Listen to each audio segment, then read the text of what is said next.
Ma'asyiral hadirin wal hadirat wal musyahidin wal musyahidat, Bapak dan Ibu-ibu, saudara-saudara dan saudari jemaah salat maghrib dan insyaallah isya di Masjid Miftahul Jannah, Parit Indah, Pekanbaru yang saya muliakan, saya hormati, yang saya cintai, ataupun yang menyaksikan melalui media dimanapun berada.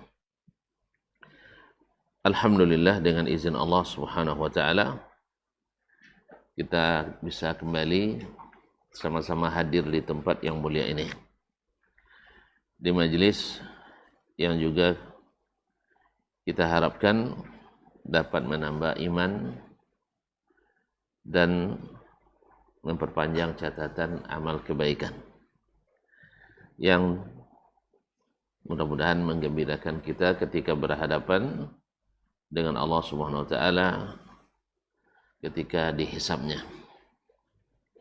Mudah-mudahan bisa meringankan kita dan menjadi hujjah yang memperberat amal soleh kita. Oleh itu mari kita bersyukur atas nikmat yang diberikannya. Mudah-mudahan semakin hari semakin bertambah.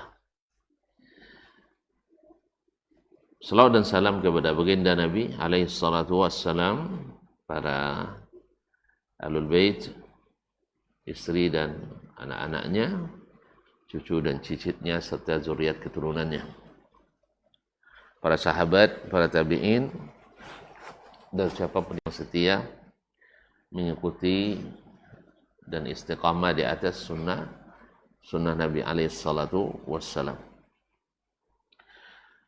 Melanjutkan pelajaran kita dalam Adabus Salaf fi Ta'amuli ma'an Nas, masih berkaitan dengan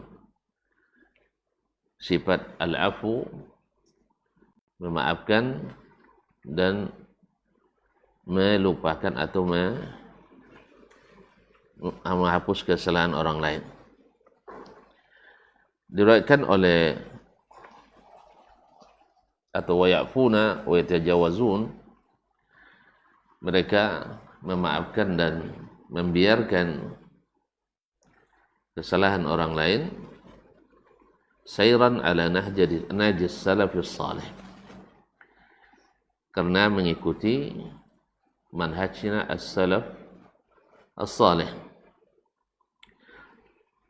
Fa'an Ibn Abbas, diriwayatkan dari Ibnu Abbas radhiyallahu taala anhuma, dan ini dalam Sahih Bukhari dalam kitab Tafsir, qala qadima Uyainah ibn Hisn ibn Huzaifah fanazala ala ibn akhihi al-Hurr ibn Qais. Datang Uyainah ibn Hisn ibn Huzaifah yang dia itu salah satu yang diberi oleh Nabi sallallahu alaihi wasallam setelah perang Hunain, pemberian yang banyak, dan pulang ke negerinya karena dia kepala suku, berdakwah, dan Masya Allah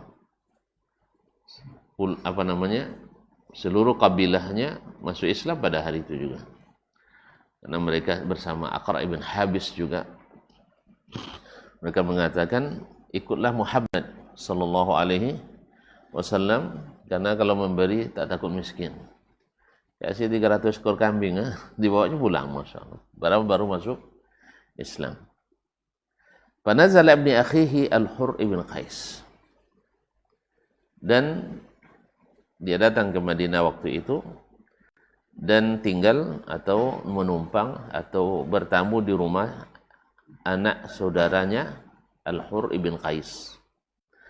Al-Hurr ibn Qais wa kana minan nafari allazina yudnihim Umar. Dan Al-Hurr ibn Qais ini termasuk orang dekatnya Umar bin Khattab radhiyallahu ta'ala. Wa kana al-qurra ashaba majalisi Umar wa musyawaratahu kuhulan kanu aw subbanan. para al-qurra. Al-qurra jama' qari, yaitu para penghafal Al-Quran, para pembaca Al-Quran, adalah orang-orang yang menjadi orang dekat Umar bin Khattab, yang selalu duduk bersamanya. Wa musyawaratahu, dan ahli musyawarahnya, yang selalu diminta pendapatnya oleh Umar. Karena Al-Qurra, orang-orang yang senantiasa membaca Al-Quran, yang menelaah Al-Quran dan paham Al-Quran. Ya, apalagi di zaman sahabat dulu. Kuhulan kanu au subbana, baik orang tua maupun para pemuda. Di antaranya adalah Abdullah ibn Abbas. Abdullah bin Abbas radhiyallahu ta'ala anhuma. Apa keistimewaan Abdullah bin Abbas? Para qurra. Nah, apa kelebihan Abdullah bin Abbas?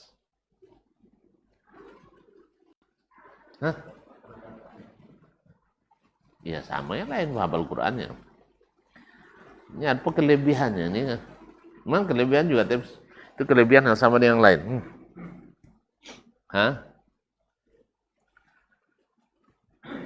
Aku menyerah.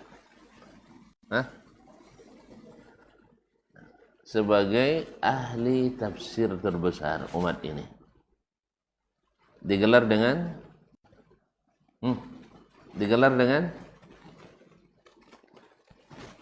Turjumanul Quran.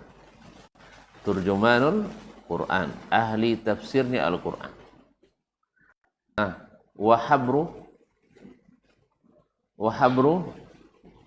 Habrul ummah. Habrul ummah adalah, habr itu ulama besar. Asalnya kalimat habr itu adalah ulama besarnya orang Yahudi, Jama'al Ahbar. Lalu dipakai istilah itu dalam Islam sebagai juga ulama besar. Habrul ummah, ulama besarnya umat ini. Nah, tahu tak kenapa dia menjadi ahli tafsir terbesar? Ada yang tahu?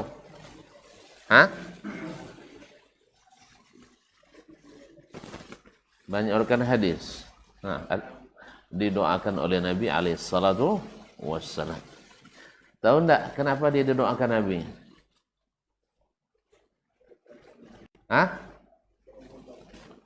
Iya, sering membantu Nabi tanpa disuruh. Yang waktu dia bermalam di rumah Nabi alaihissalatu wassalam, karena istri Nabi adalah bibinya. Siapa bibinya ini?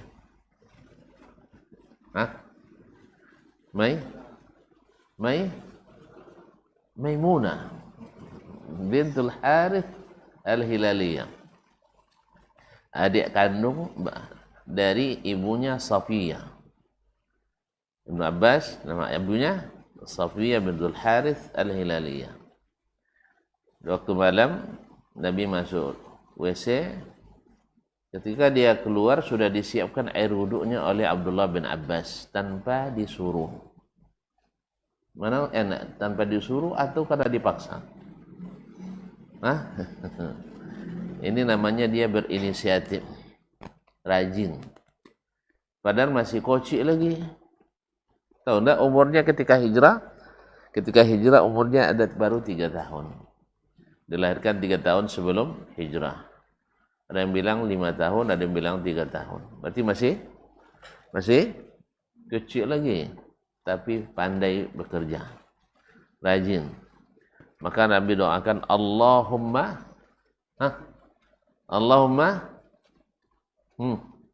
faqihhu fid din. Ya Allah, jadikan dia faqih dalam urusan agama. Wa'allimhu ta'wil, dan ajarkan kepadanya tafsir Al-Quran. Oleh sebab itu, setelah mendapat doa itu, semakin semangat dia belajar. Bukan tidur lagi tak. Dapat doa Nabi, semakin bersemangat. Sampai ditanya oleh murid-muridnya, bima tanalul ilma ya Ibn Abbas. Apa yang membuat kamu banyak ilmu seperti ini, masih muda lagi. Ya, masih umur belasan sudah menjadi dewan penasehat Amirul Mukminin Umar bin Khattab. Siapa yang umurnya 18 tahun di sini? Sebesar ini lah. Sudah jadi dewan penasehat Amirul Mukminin Umar. Masya Allah. Bukan tim sukses sudah. Karena apa? Karena ilmunya. Sampai-sampai yang senior-senior agak sedikit ini ya. Masa anak kecil jadi dewan penasehat? Tapi Umar tak mau berdebat. Nanti dibuktikan dengan ilmunya. Lalu Umar mengetes mereka dengan menanyakan tafsir Al-Quran.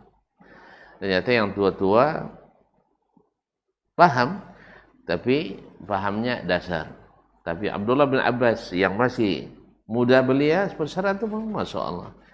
Tapi pahamnya lebih mendalam. Oleh itu akhirnya mereka mengaku. Karena itulah Abdullah bin Abbas dilebihkan. Masyaallah kiram dirahmati Allah. Jadi Abdullah bin Abbas termasuk yang minal qurra.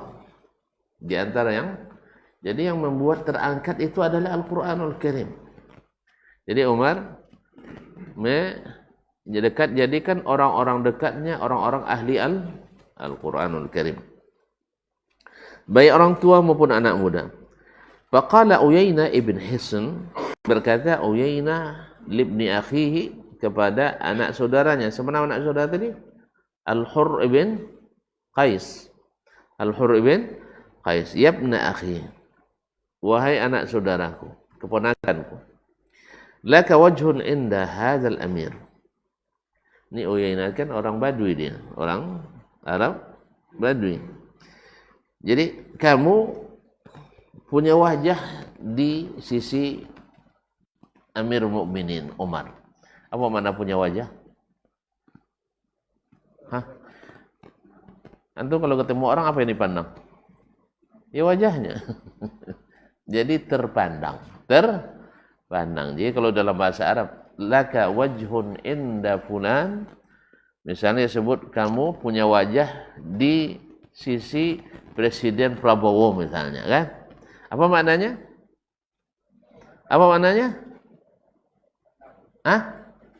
Dipandang di sisi presiden. Bukan maksudnya wajah antum diletakkan di kantornya, bukan. Antum di sini. Atau punya dua wajah tidak boleh dah. Temui sebulan dengan wajah ini, sebulan dengan wajah ini. Itu juga tidak boleh, munafik namanya. Jadi makna laka wajhun inda hadzal amir, kamu punya wajah di sisi amir ini, pemerintah ini, maknanya adalah kamu orang terpandang, orang yang punya nama di depannya. Fasta'zin li alaihi. Nah, ini melobi nih ya, orang ordal, orang dalam. Tolong minta izin saya menemuinya. Minta izin kepadanya supaya saya bisa masuk ke kantornya. Umar ada kantor ya? Enggak. Bisa bertemu dengannya. Qala sa'asta'zinu laka alaih. Ponakannya bilang, insyaallah saya akan minta izin kepadanya. Qala Ibn Abbas meriwayatkan, kan dia orang dekat Umar juga karena dia salah satu qurra. Qala Ibn Abbas, fasta'zana al-Hurr li Uyainah. Lalu Al-Hurr bin Qais minta izin untuk Uyainah ibn Hisn ibn Huzaifah untuk menemui Umar. Fa'adzina lahu Umar. Lalu Umar mengizinkan karena yang punya wajah tadi. Sah? Falamma dakhala alaihi, seketika dia masuk, qala hiya ibn al-Khattab. Fa wallahi ma tu'tina al-jazm. Wala tahkum bainana bil adl. Apaan kamu nih Ibnul Khattab? Dia mulai bicara keras terhadap Umar. Kamu tidak pernah beri kami banyak dan tidak pula menghukum memerintah dengan adil. Nah, Ini perkataan dia benar atau salah?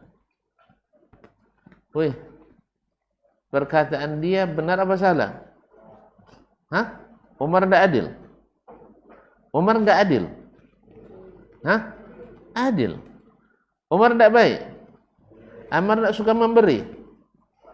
Nih, pasal saya cerita panjang nih kalian.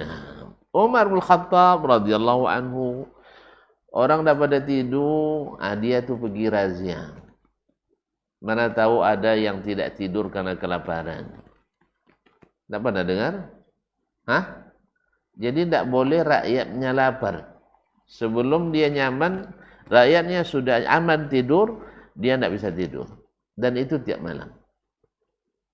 Ya, baru tahu orang tak tidur, baru tahu orang kelaparan tak bisa tidur itu kalau malam kan?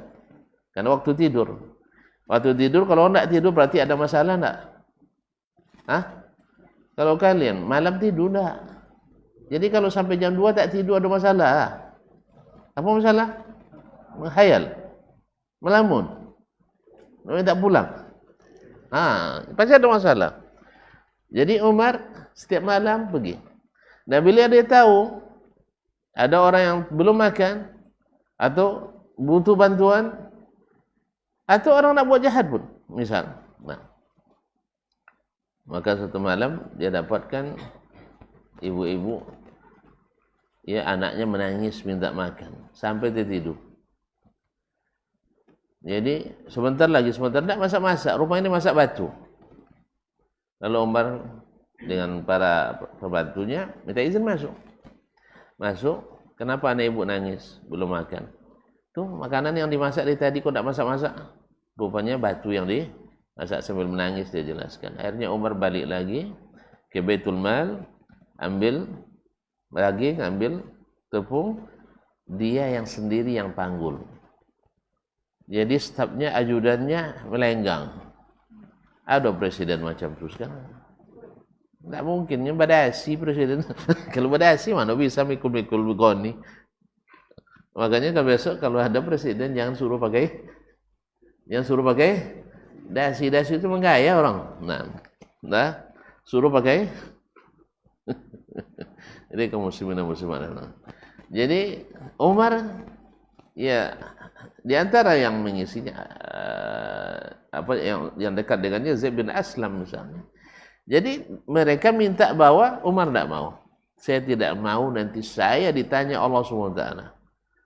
Jadi dia sendiri yang panggul, Mbak. Karena kira-kira Umar begini adil pada? Adil. Nah, makanya Uyainah bin Hasan mengatakan kamu tidak adil dan memberi dikit-dikit. Kira-kira marah tidak Umarnya? Hah? Marah tidak Umar? Kalau kalian marah tidak begitu? Nah, pasti marah ya. Pasti marah. Nah, ya, sebab Umar terkenal dengan keadilannya, Umar terkenal dengan ketegasannya, sehingga dia sendiri tidak perlu pakai pengawal tidurnya, tidur di luar rumah dia tidur, aman. Awak tidur di berlapis-lapis tidak juga aman. Nah, jadi apa katanya? Wala tahkumu bainana bil adl. Kamu tidak adil dalam memerintah. Faghadiba Umar hatta hamma bihi. Umar tentu marah sampai dia berniat untuk sesuatu yang tidak baik kepadanya. Faqala lahu al-Hurr. Lalu Hurr bin Qais, kan yang kena marah kan pamannya ini. Sah? Lalu dia bilang, ya Amirul Mukminin, wahai Amirul Mukminin, Inna Allah Ta'ala qala li nabiyhi sallallahu alaihi wasallam. Sesungguhnya Allah Tabaraka wa Ta'ala berfirman kepada nabinya alaihi salatu wasallam. Ini enaknya kalau orang dekat kita hafiz Quran, para qurra. Sebab nasihatnya bukan dari mulutnya, tapi dari hafiz Quran. Apa yang dibacanya? Quran dari Allah Subhanahu wa Ta'ala. Beda enggak nasihat dari mulut saya, dari saya saja, dengan nasihat dari Allah? Enggak beda lah. Subhanallah, tak beza perkataan saya dan perkataan Allah, beza tak? Beza lah. Nah, jadi mereka selalu menasihati dengan Al-Quran. Makanya Umar selalu mudah ditundukkan dengan Al-Quranul Karim. Ditundukkan dengan Al-Quran. Datang nenek-nenek ya mengkritik Umar dengan Al-Quran. Umar memutuskan sebuah keputusan. Lalu kata nenek itu, tidak boleh wahai Amirul Mukminin. Allah berfirman, wa ataitum ihdahunna qintara. Lalu Umar mencabut kembali keputusannya. Al-Quran tak boleh dilawan. Al-Quran tak boleh ditentang. Lalu katanya Nabi SAW berfirman kepada Allah Subhanahu Wa Taala berfirman kepada Nabi-Nya alaihi salatu wassalam, khuzil afwa wa'mur bil urfi wa'arid 'anil jahilin. Ya Muhammad, khuzil afwa, ambillah sifat pemaaf. Jadi Nabi disuruh memaafkan. Makanya Nabi kita alaihi salatu wassalam dalam semua kesalahan orang kepadanya dia maafkan. Ada yang tahu? Sebutkan siapa yang tahu ada Nabi memaafkan orang. Kisah Nabi memaafkan orang. Ada yang tahu? Tunjuk tangan.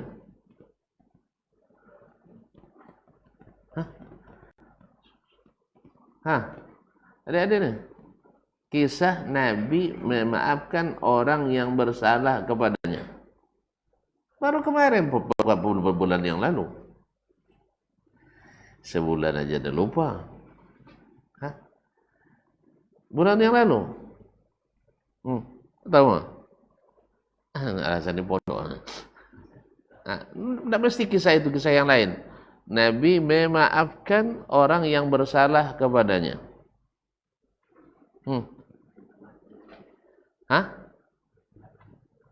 Ngambil madu? Tak dengar lah. Apa? Siapa yang lempar dia? Nabi yang lempar orang? Nabi dilempari batu oleh orang Taib. Terus? Gimana cara dia maafkan? Apa buktinya dia memaafkan? Datang malaikat? Apa? Mau hancurkan Taib. Pakai apa? Pakai bom? Pakai apa? Taib. Hampir. Ahsan. Jadi Nabi SAW berdakwah ke Taif. Karena Mekah sudah tidak bisa menerimanya lagi. Semakin dahsyat setelah meninggalnya pamannya Abu Thalib dengan istrinya Khadijah. Orang-orang semakin ganas kepadanya. Akhirnya dia berharap pergi ke Taif. Tapi sampai di Taif ditolak lebih dahsyat lagi. Saudara kandung aja menolak, apalagi sepersusuan. Subhanallah. Tapi Nabi didatangi oleh malaikat gunung bersama malaikat Jibril. Kalau kamu mau saya timpakan atau saya tahukan 2 gunung Mekah ini di atas mereka. Apa Nabi SAW? Allahumma hdi qaumi fa innahum la ya'lamun. Ya Allah, beri hidayah kepada kaumku, mereka tidak tahu. Dia tidak terima tawaran menghancurkan itu. Berarti dia maafkan. Hasan tak sini. Masya Allah. Ta'al sen. Nah, Masya Allah. Ta'al bersurah. Masya Allah. Copek. Aku mau balen ni lah. Masya Allah. Ya. Masya Allah. Terima kasih banyak Ustaz. Ya kalau. Nah, mulai semangat nampak. Baik, ikhwani khawti billah, kaum muslimin dan muslimat dirahmati Allah SWT. Jadi khuzil afwa, ambillah sifat memaafkan. Wa'mur bil urfi, lakukan amar ma'ruf, wa'arid anil jahilin, dan berpalinglah dari orang yang jahil. Apa makna berpaling dari orang jahil? Jangan dihiraukan gangguan mereka. Mereka orang jahil. Jadi seolah-olah tidak terjadi apa-apa. Disuruh Nabi melupakan perbuatan orang-orang jahil itu. Wa inna hadza minal jahilin. Ini paman saya ini orang jahil. Orang jahil itu apa artinya? Tidak tahu. Orang jahil maknanya tidak tahu, bukan orang bodoh ya. Ya. Jahil itu lawan dari alim. Jahil itu lawan dari alim. Kalau lawan daripada zaki itu adalah ghabi atau safi. Jadi orang jahil tidak mesti bodoh.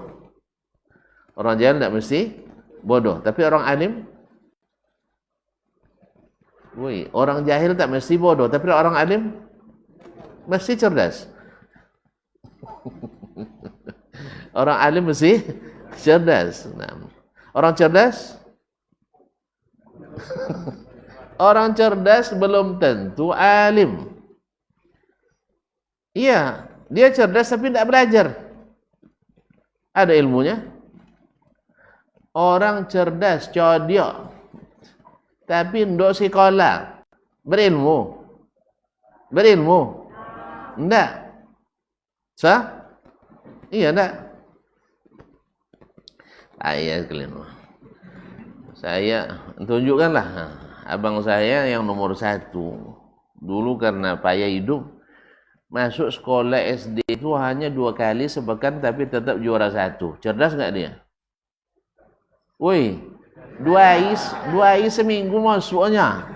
Juara 1 tahu. Cerdas enggak? Cerdas. Cuman karena miskin enggak sekolahnya mencari. Paham? Pergi merantau cari penghidupan. Sekarang dia masih cerdas enggak?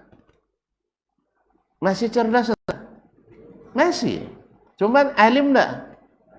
Kalau saya, aku aja lah zikir. Iya, dibanding dia saya, dibanding beliau saya alim, dia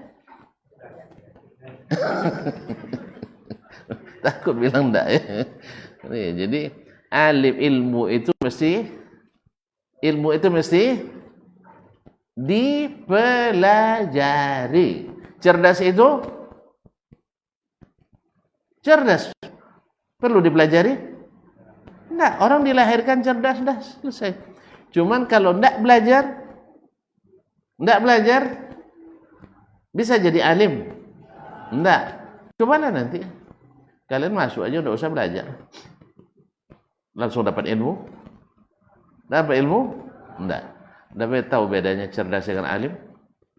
Dah tahu? Orang cerdas tak belajar, tak berilmu. Tapi orang berilmu mesti cerdas. Kalau tak cerdas, tak mau paham dah, boku. Jadi cerdas tak cukup. Cerdas tak cukup sampai mau belajar. Orang belajar baru dapat ilmu. Jadi orang cerdas itu belum tentu berilmu. Tapi orang berilmu mesti cerdas. Jelas? Alhamdulillah. Ini lama gara-gara ini. Tidak selesai dah. Kaum muslimin dan muslimat dirahmati Allah. Wa inna hadza minal jahilin. Ini paman saya ini orang jahil. Apa lawan jahil tadi? Alim. Lawannya. Jadi karena dia enggak tahu, dia akhirnya jahil. Maka oleh sebab itu jangan dihiraukan dia. Wallahi ma jawazaha Umaru hina talaha alaihi. Demi Allah, Umar ketika dibacakan ayat ini dia tak lewatkan. Artinya dia terima ayat itu, wa kana waqafan inda kitabillah. Dan Umar itu adalah sangat mudah berhenti kalau berhadapan dengan kita, dengan kitabullah, dengan Al-Quran.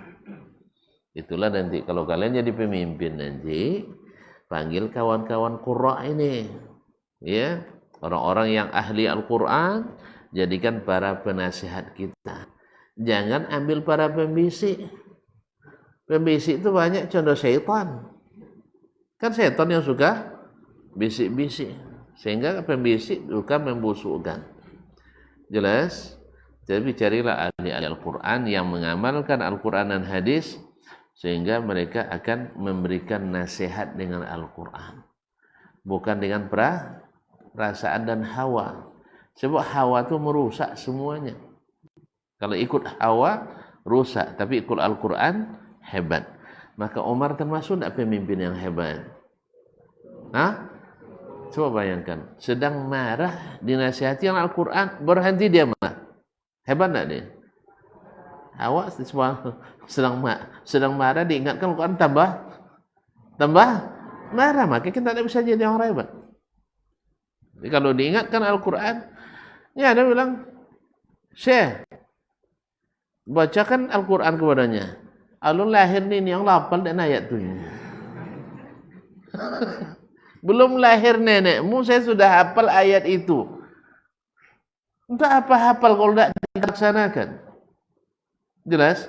Ada pejabat tuh di Nepal dulu bantah sama salah seorang mahasiswa dari Rusia kan.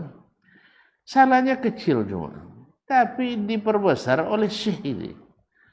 Diperbesar. Akhirnya marahlah mahasiswanya. Syekh, Allah mengatakan, Nabi menyebutkan begini-begini. Itulah bilangnya, belum lahir nenekmu saya sudah hafal semua itu. Saya tidak butuh hafalan Syekh, saya butuh amalan Syekh. Hah? Sahih tak? Untuk apa antum hafal tentang akhlak, tentang tawadu, rendah hati, tentang pemurah, tentang pemaaf? Hafal ayat, hafal hadis semuanya. Tapi sekali salah kawan tidak ada maaf. Tiada maaf bagimu. Tiada maaf bagimu. Lihat Umar radhiyallahu anhu sedang marah, diingatkan dengan khuzul afwa wa'mur bil urfi wa'arid anil jahilin. Wallahi Umar langsung diam, tidak banyak alasan lagi. Apa sebab? Karena dia patuh pada Allah dan taat pada Rasulullah sallallahu alaihi wasallam.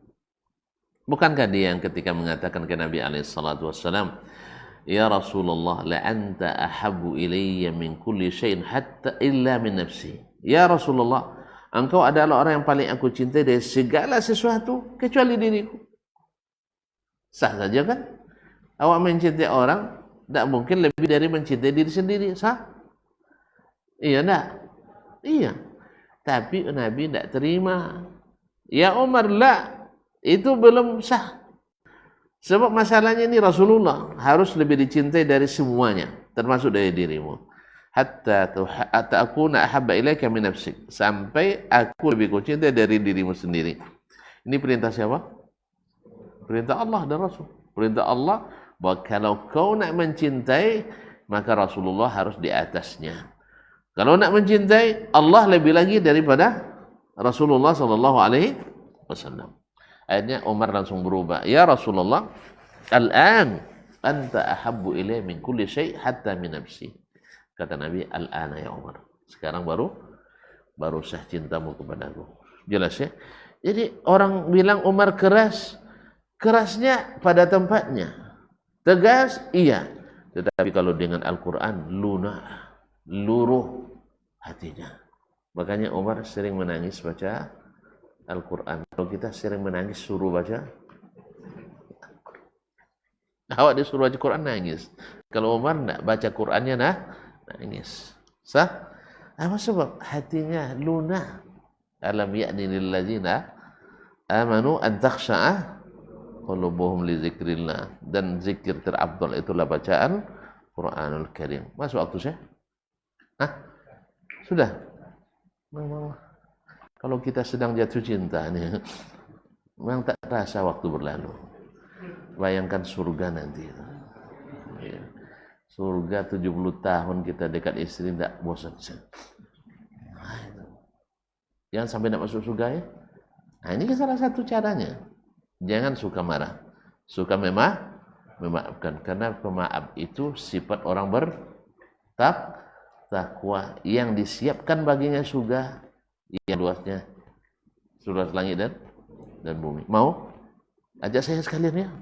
Nah, jadi kita saling memaafkan. Baik, kita lanjutkan selepas azan. Nah.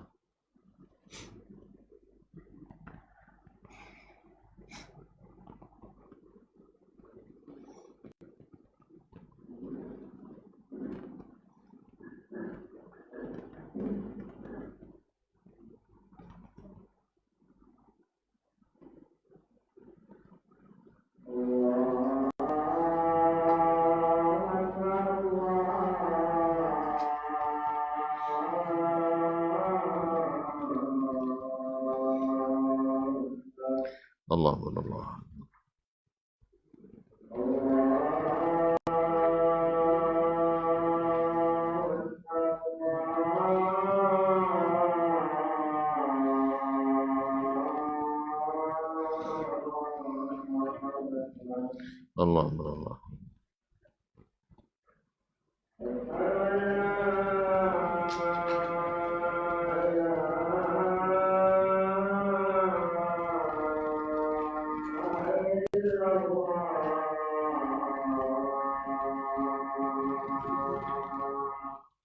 Syadallah.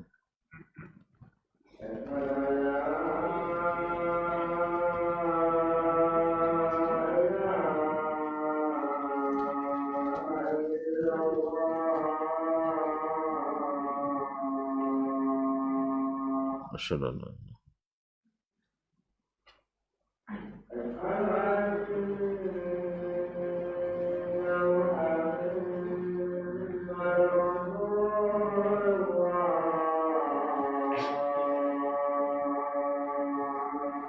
Syadallah.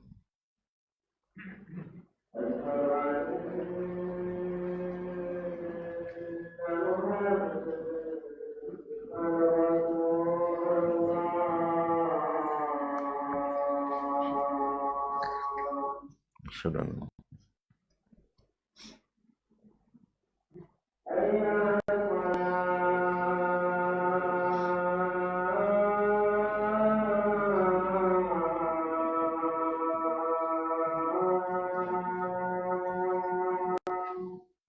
La hawla wala quwwata.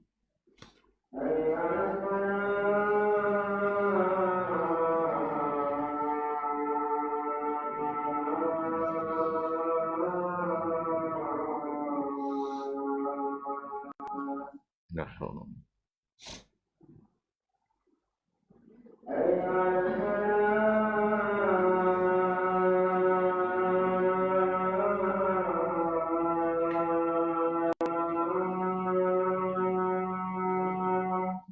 La hawla.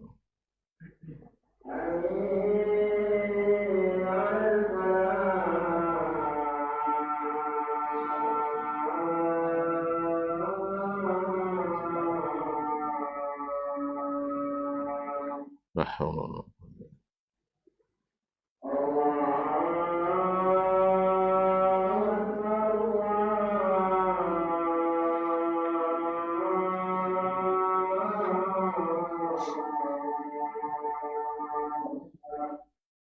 Allah.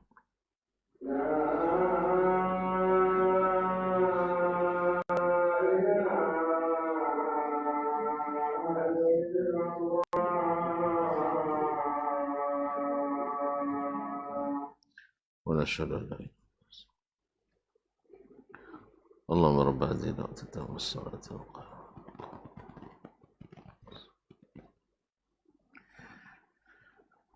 Baik, kaum muslimin dan muslimat dirahmati Allah SWT. Kemudian waqala Malik bin Dinar rahimahullah, berkata Malik ibn Dinar, salah seorang ulama besar di masa tabi'in dan juga seorang ahli ibadah dan zuhud, rahimahullah, ataina manzil al-Hakam ibn Ayyub al-Thaqafi. Kami mendatangi rumah al-Hakam ibn Ayyub al-Thaqafi ibnu Ammil Hajjad ibn Yusuf, yaitu sepupunya Al-Hajjad ibn Yusuf. Hajjad bin Yusuf adalah pemimpin atau gubernur Irak yang sangat zalim yang sangat zalim. Lailan, yaitu di waktu malam. Wa huwa 'alal Basrati amir. Dan dia adalah salah satu amir yaitu gubernur di Basrah. Dia adalah amir Basrah pada saat itu. Wajah Al-Hasan, lalu datang Al-Hasan. Siapa Hasan di sini? Hasan Basri, kan di Basrah tadi. Al-Hasan Al-Basri. Kenalkan Hasan Basri? Hah? Sebanyak itu Hasan Basri di sini? Tak satu pun kenal. Nah, saking terkenalnya Imam Al-Hasan Basri, di mana-mana banyak orang memakai nama Hasan Basri. Tidak ada yang kenal di kampung. Siapa yang punya ayahnya Hasan Basri? Tunjuk tangan. Tidak ada ya? Alhamdulillah, aman. Nah, Hasan Basri ada seorang ulama besar, termasuk kandidat, ya, tabi'in paling afdal, paling utama. Yang disebutkan salah satu yang dia juga sebagai tabi'in paling afdal. Walaupun jumhur ulama mengatakan tabi'in paling utama adalah Sa'id Ibnul Musayyib. Itu bilang Musayyib ya. Kalau Musayyib hewannya, Musayyib orangnya. Ayahnya bukan Musayyib. Ayahnya Musayyib. Ini sering salah baca deh sebagian orang. Sayyib itu sayyaba ibilan, artinya dia lepaskan onta di masa jahiliyah sebagai kurban untuk alihah. Lalu diberi tanda dan ini tidak boleh diganggu. Itu namanya haiwan musayyab. Yang melakukannya namanya kalau hewannya musayyab, kalau orang yang melakukannya musayyib. Jadi ayahnya unta atau orang? Wih. Atau jangan-jangan ayahnya pula yang dilepas kayak gitu? Enggak, berarti yang benar adalah Sa'id Ibnul Musayyib. Walaupun banyak para masyayikh membaca Ibnul Musayyib. Yang benar adalah Ibnul Musayyib. Karena di masa jahiliyah dulu ayahnya tukang beri tanda hewan yang dilepas itu. Jelas? Yang sampai Musayyib lendak. Untur. Ini ada anak untur, anak uang.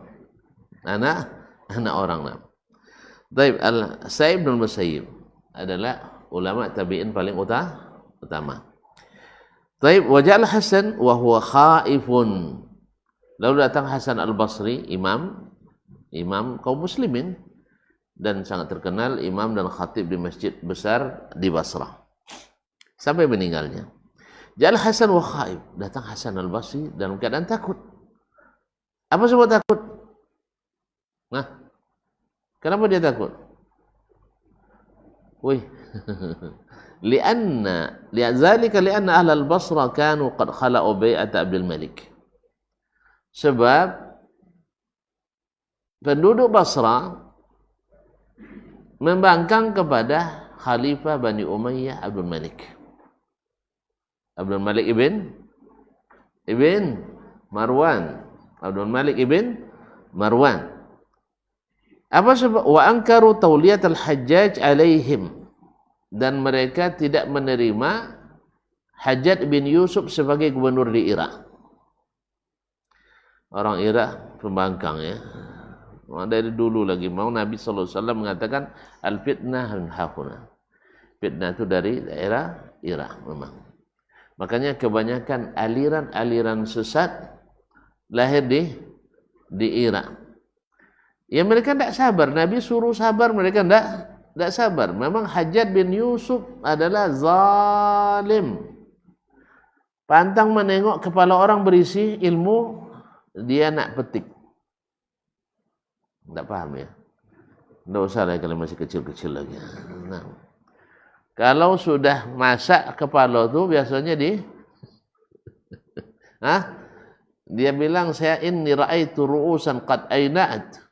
Saya sudah melihat kepala-kepala sudah mulai matang. Kalau sudah matang, mangga kalau dimatang, diapakan? Dilantiang. Dipetik sah. Nah, jadi dia mengibaratkan kepala para ulama itu sebagai buah-buahan yang harus dilepas dari tangkainya. Paham? Paham? Diapakan? Dipenggal. La haula wala quwwata illa billah. Ribuan orang mati di tangannya. Nauzubillah. Jadi patut jugalah orang Ahlul Basrah tak menerimanya. Jelas? Ini yang jadi gubernur kami. Jahat luar biasa. Nah. Ya, jadi oleh sebab itu akhirnya mereka menanggalkan baiat dari Abdul Malik bin Marwan dan menolak gubernur Hajjaj bin Yusuf. Wa bai'u Abdurrahman ibn al-Ash'ath. Dan mereka berbaiat kepada Jenderal Khawarij yang semulanya adalah salah satu dari panglima angkatan bersenjata Bani Umayyah juga yang membelot. Ketika melihat ahli Irak, orang-orang penduduk Irak sudah tidak loyal lagi kepada Bani Umayyah, diambilnya kesempatan itu untuk mengejar ambisinya jadi pemimpin. Dan di saat itu pula, di saat yang sama, Abdullah bin Zubair dibaiat sebagai khalifah di Makkah. Dalam kondisi kacau seperti itu, semua orang mengambil kesempatan dan dia berpihak kepada Abdullah bin Zubair. Yang ujung-ujungnya adalah memang khuruj itu, melawan dan memberontak itu selalu berakhir tidak baik. Makanya Nabi nasihati umatnya bila berhadapan dengan pemimpin yang zalim, apa yang dilakukan? Bersabar. Oh, kami sabar kalau adil pemimpin. Kalau pemimpin adil tidak sabar, suruh doi bersyukur. Alhamdulillah pemimpinnya. Saya sabar kalau udah adil pemimpin baru saya sabar. Kalau udah adil sabar juga itu li. Pemimpinnya adil sabar kita. Tidak sabar syukur lagi. Yang sabar itu ketika payah kita, ketika dia menzalimi kita baru dibilang sabar. Masya Allah, ayah saya luar biasa baiknya, jadi sabar saya. Tidak sabar. Baru tahu sabarnya kalau dapat ayah tukang otan aja. Iya, sebentar kena dopi kita. Sebentar kena sapu. Nah, itu baru dibilang sabar. Jelas? Tapi kalau ayahnya alun makan, tanya ada makan sayang, ya kan? Nah, belum habis duit dah dikirimnya pula. Itu tidak sabar, dong, syukur aja. Jelas? Ini kadang-kadang orang bilang sabar sampai kapan katanya? Sabar itu ada batasnya. Enggak. Sabar itu batasnya aja masuk surga. Dan Nabi SAW hatta talqauni alal haud. Nanti kalian sabar itu sampai kapan? Sampai kita bertemu di tepi telaga. Di sana kita nyatakan cinta. Dikasih minum oleh Nabi SAW. Siapa yang cintanya diterima, dia dapat minum dan tak dahaga lagi selepas itu. Ada cinta yang tertolak? Ada. Karena dia tidak belajar mencintai. Akhirnya dia buat yang Nabi tak sukai. Apa yang Nabi yang tak suka? Apa yang Nabi tak suka dari kita?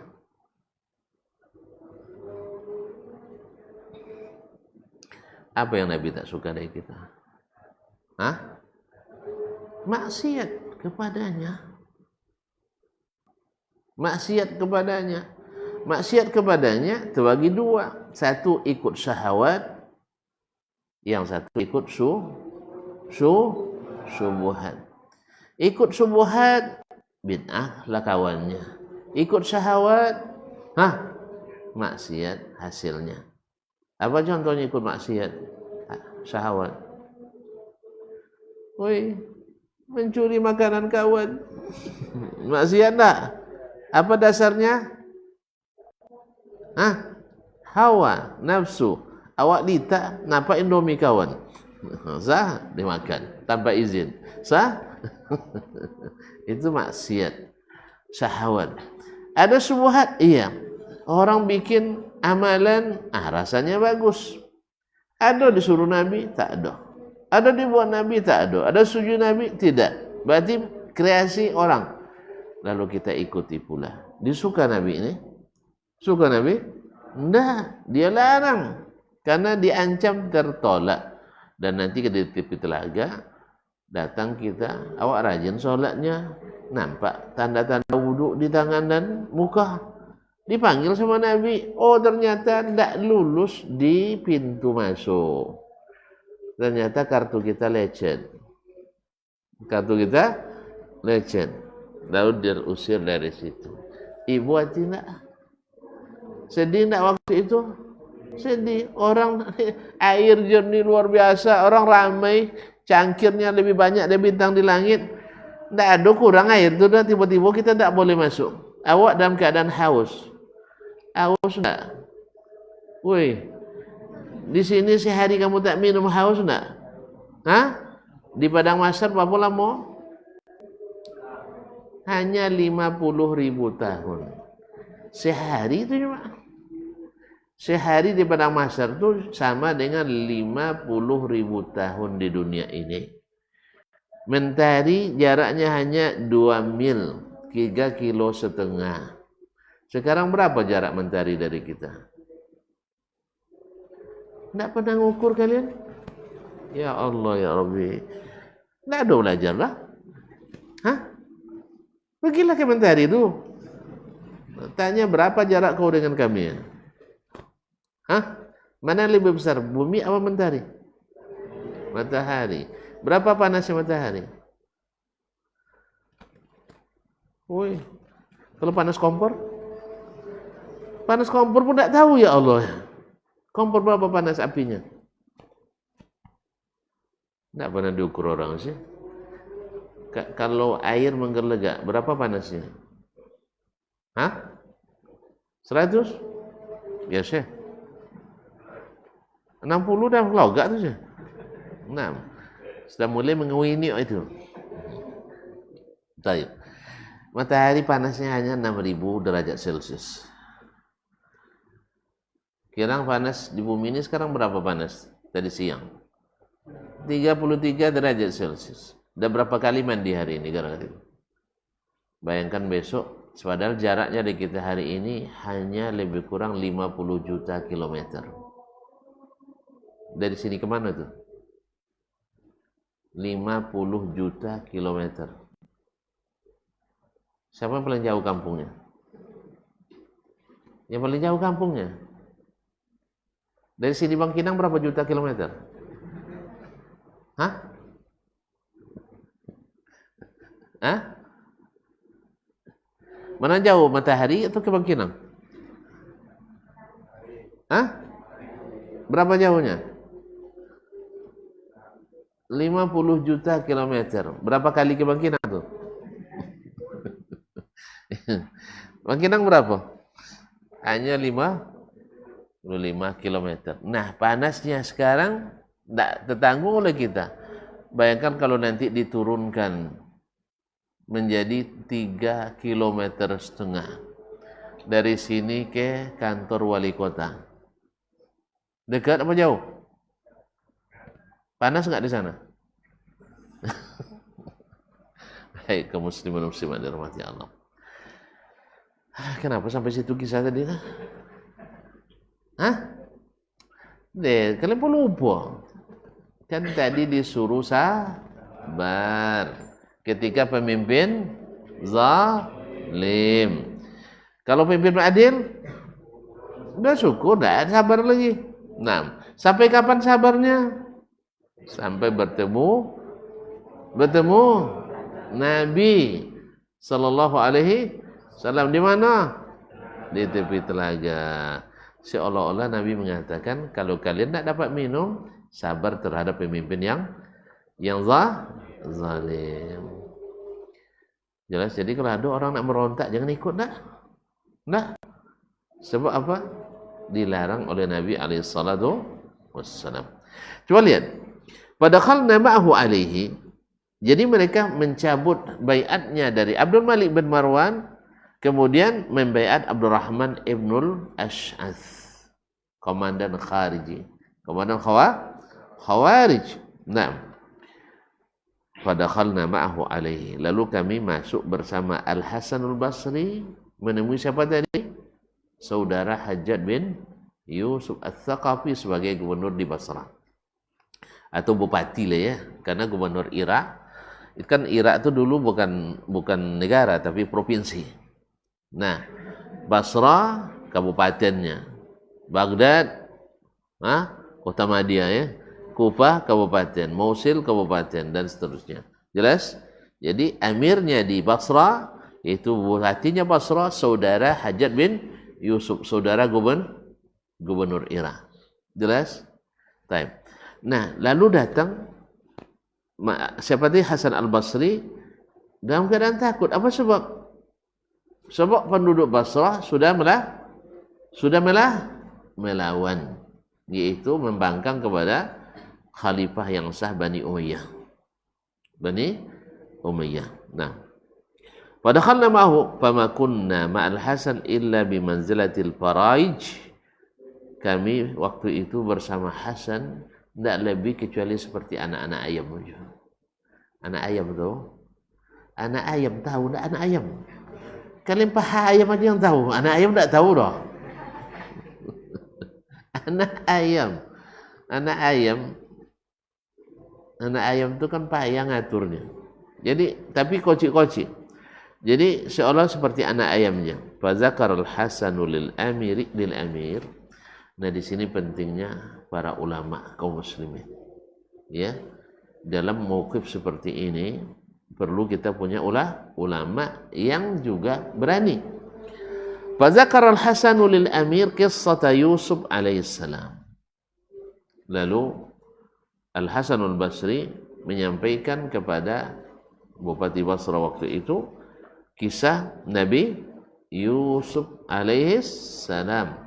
Wa ma sana'a bihi ikhwatuhu, dan apa yang dilakukan oleh saudara-saudara Yusuf kepadanya. Apa yang dilakukannya? Faqala ba'u akhahum.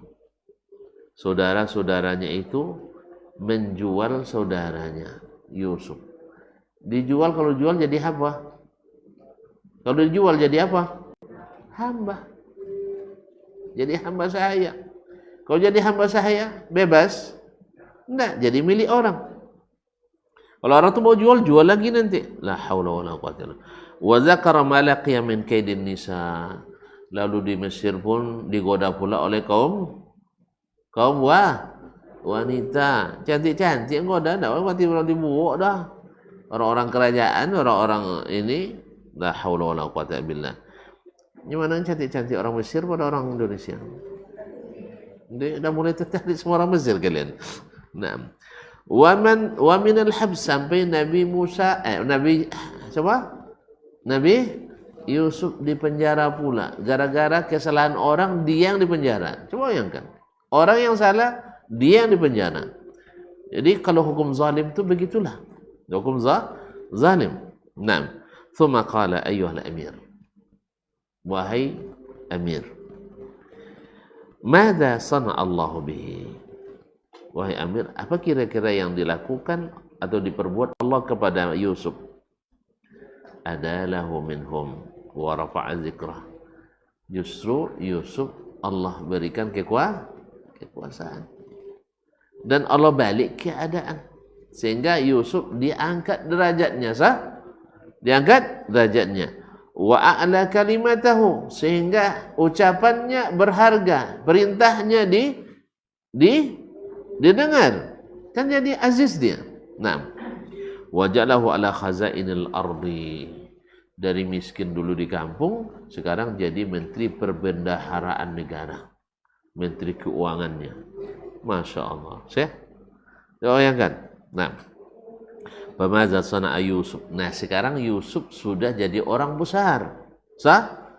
Sudah jadi orang besar, sebagaimana bupati sekarang jadi orang besar, wali kota jadi orang besar, gubernur jadi orang besar. Nah, famaza sana Yusuf hina akmalallahu lahu amrahu wa jama'alahu ahlah.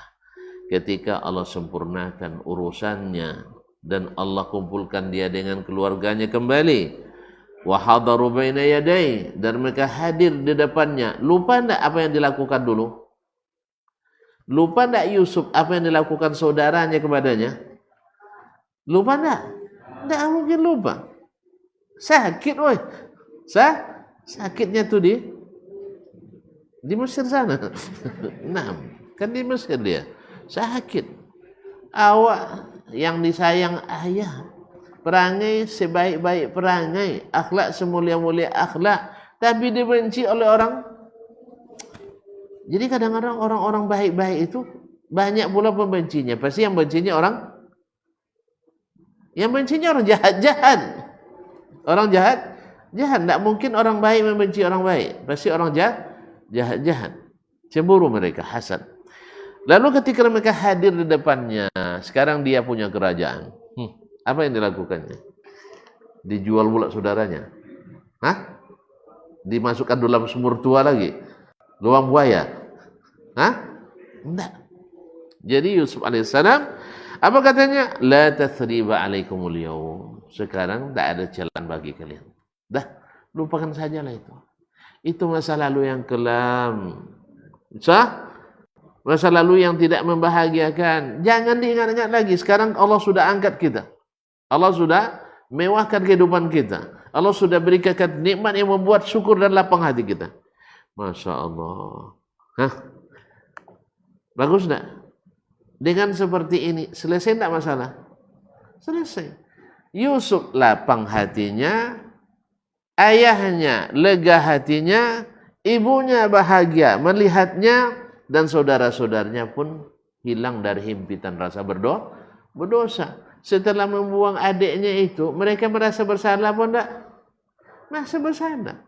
Menyesal sepanjang masa. Untung sekarang ketemu dalam keadaan yang menyenangkan dan Yusuf memaafkannya. Sah? Naam. La tasriba alaikumul yawm. Hari ini tak ada lagi celaan bagi kalian. Yaghfirullahu lakum. Semoga Allah mengampuni kalian. Wa huwa arhamu ar-rahimin. Allah adalah yang paling penyayang di antara yang penyayang. Apa maksud Hasan Basri menyebutkan kisah ini kepada Al-Hakam kepada gubernur tadi, bupati tadi? Apa maksudnya? Yu'arridul Hasan lil Hakam bil afwi an ashabihi. Hasan bermaksud menceritakan ini supaya bupati itu memaafkan mereka. Mereka kan dibawa ke tempat apa? Kalian yang tak ikut mendukung saya pemilu ya. Diangkat. Ya, kalian sekarang menanggalkan bayat mendukung si Abdurrahman ibnul Ash'ath. Dan Abdurrahman ibnul Ash'ath sudah kalah di Ummul Jamajim. Sudah kalah dia di Irak. Jelas? Sudah ditumpas gerakannya. Sekarang yang berkuasa adalah kembali Hajjaj bin Yusuf. Nah, tentu Hasan Basri dah tahu dia. Ulama besar seperti Sa'id bin Jubair dah dibunuh oleh Hajjaj bin Yusuf. Sebulan, ulama-ulama. Tak ada rasa segannya sedikit pun. Maka patut dia takut. Tapi dia pandai menyampaikan kisah ini. Maka dia berusaha untuk menyindir supaya Hakam ini, saudara Hajjaj bin Yusuf ini yang merupakan gubernur di Basra. Bukan gubernur, bupati di Basra. Naam, untuk memaafkan para sahabat-sahabatnya minal qurra, khususnya para ahli Al-Quran. Izkana fi man mala'a ma'abnal Ash'ath. Sebab di antara mereka ada yang ikut-ikutan mendukung pemberontakan Abdurrahman ibnul Ash'ath. Allah musta'an. Qala al-Hakam. Nah, lihat pengaruhnya. Ini orang-orang yang mau mendengarkan Al-Quran pasti tersentuh hatinya dengan Al-Quranul Karim. Nah, fa'ana aqul, sekarang saya ucapkan pula, la tathriba alaikumul yawm. Sekarang kalian tak ada dosa lagi. Masya Allah. Baik. Walau lam ajid illa thawbi hadha lawaraitukum tahtahu. Andainya saya tak punya pelindung kecuali baju ini saja, niscaya saya sembunyikan dari Hajjaj bin Yusuf ini. Artinya kalian sudah saya maafkan. Aila satartukum bi, aku tutupi dosa-dosa kalian. Wasaqal Imam Al-Baihaqi an Sa'ib bin Masruq, dan Imam Al-Baihaqi menyebutkan dari Ibnu Mas'ud, Sa'id bin Mas'ud qala asaba Ar-Rabi' bin Khuzaim asaba Ar-Rabi' bin Khuzaim hajarun fi ra'sihi. Rabi' bin Khuzaim kena kena batu di kepalanya, fasajjahu sampai berdarah. Faja'ala yamsahu dam min ra'sihi, dia mengusap darah dari kepalanya, wa huwa yaqul, dia berkata, Allahumma ighfir lahu fa innahu lam yata'ammadni.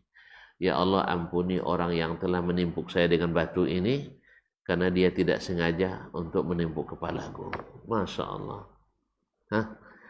Jadi kalau apa, jangan cari orang lain lah, yang aja lah yang maafkan. Nah, ambil kaidah bahwa sesungguhnya semua orang yang bersalah kita maafkan supaya hati kita lapang. Supaya hati kita lapang. Kaum muslimin dan muslimat dalam hati Allah SWT. Innahu yaqtimuna ghaizahum. Mereka menahan marah mereka. Wa yatbi'una zalika bis-sabhil 'afu. Bukan sekadar menahan, tapi juga diikutkan dengan memaafkan dan melupakan dosa tersebut. Wa dzalika ihsanun yuksibuhum mahabbatallahi ta'ala, dan itu adalah kebaikan yang menyebabkan mereka mendapat cinta Allah. Allati khassa bihal muhsinina min ibadihi, yang Allah khususkan bagi orang-orang muhsinin dari hamba-hambanya. Wal kadhiminal ghaidha wal 'afina 'anil nas wallahu yuhibbul muhsinin. Di antara sifat orang bertakwa yang dijanjikan surga yang luas itu adalah mereka yang menahan amarah dan memaafkan manusia, dan Allah mencintai orang-orang yang berbuat ihsan.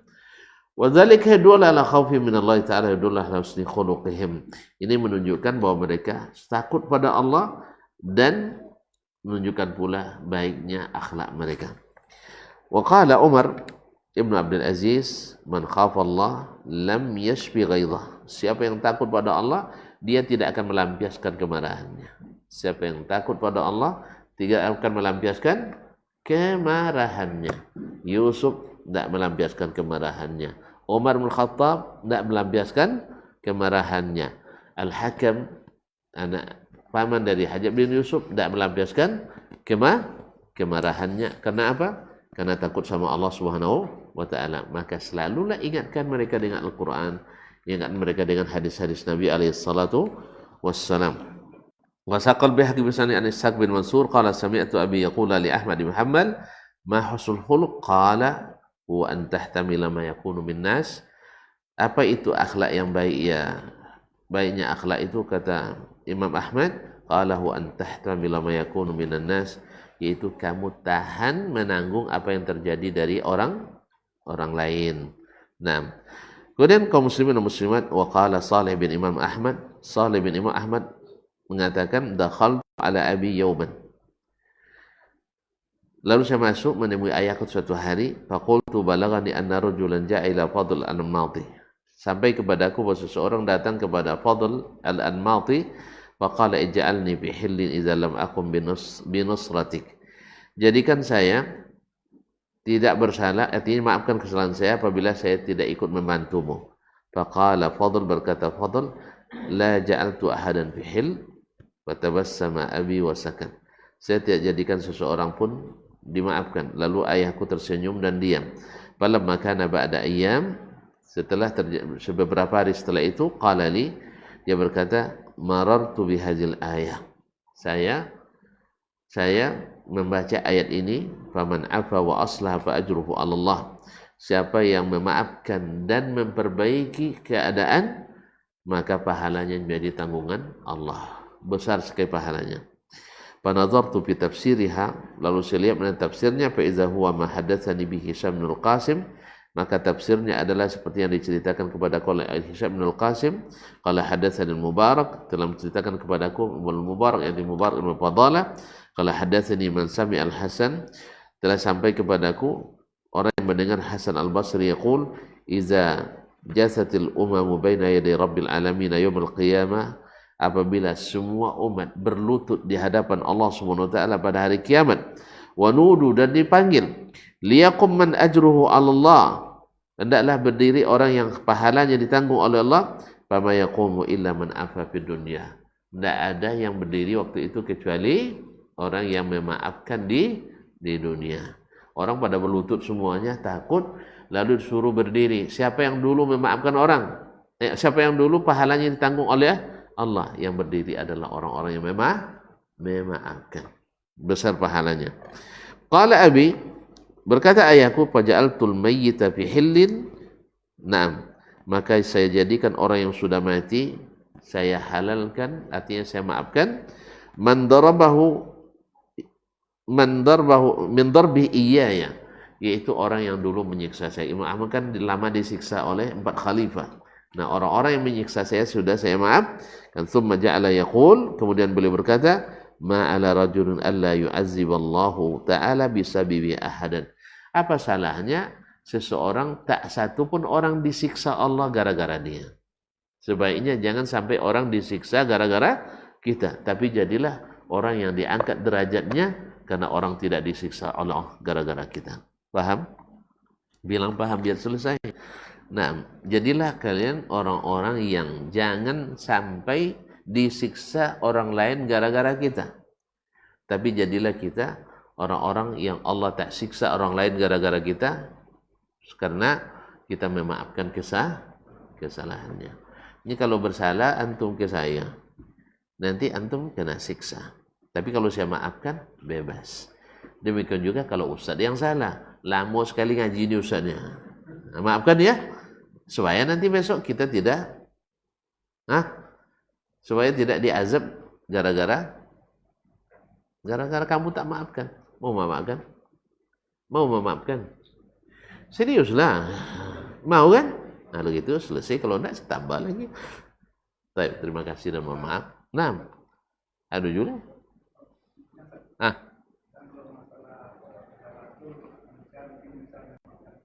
Ya.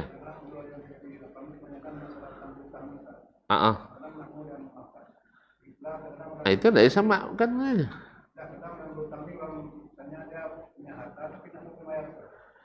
Baik, orang yang punya lalu dia tak mau bayar, itu zalim. Itu kegelapan pada hari kiamat. Adalah kezaliman besar, dia sanggup bayar tapi tidak bayar. Yang masalahnya kadang utang orang kita harus bayar juga, itu masalah kadang. Sah? Kita tidak punya utang sebenarnya, tapi karena menanggung utang orang, karena disuruh kadang-kadang besok saya yang bayar, tapi tanggung dulu katanya. Akhirnya jadi beban. Itu yang sulit. Tapi kalau seandainya utang kita, lalu kita mampu bayar, tidak kita bayar, itu zalim luar biasa. 2 kali kezalimannya. 1 sudah mengambil harta orang, yang kedua tidak sesuai janji, yang ketiga sengaja mengulur pada kita mampu. Dan ancamannya luar biasa. Tidak diterima ruh kita kembali ke atas. Maka orang-orang yang tahu ini hendaknya mereka menyegerakan untuk membayar hutang-hutangnya. Wallahu ta'ala alam. Nah, tapi kalau memaafkan luar biasa. Janji bagi orang yang memaafkan itu juga di akhirat Allah maafkan. Kan ada seorang hamba di akhirat nanti, dulu dia perintahkan kepada para anak buahnya, bila ada orang yang bersalah atau ada orang yang tidak bisa bayar, suruh maafkan saja. Suruh maafkan. Artinya di akhirat dosa-dosanya semua Allah ampuni. Karena apa? Karena kau dulu suka memaafkan orang, maka sekarang engkau saya maafkan. In jazaa'ul ihsan illa al-ihsan. Tidak ada balasan kebaikan kecuali kebaikan. Oleh sebab itu, kalau ada jo tahu-tahu orang tidak ingat orang tuh, maafkan aja loh Pak. Kok kita masih makan juga kan? Alhamdulillah masih banyak orang tidak bayar hutang masih. Ya masih. Mungkin lupa, mungkin tidak ingat, atau mungkin tidak kata konang dosa dulunya. Itu konang juga cuman. Nah, mungkin dengan lupa. Wallahu musta'an. Jadi ini banyak hutang kayak Pak ini. Masuk ada yang dia? Ada masuk anak? Enggak ya? Kalau enggak bilang aja Pak. Saya enggak ada ingat noh. Nah, alhamdulillah.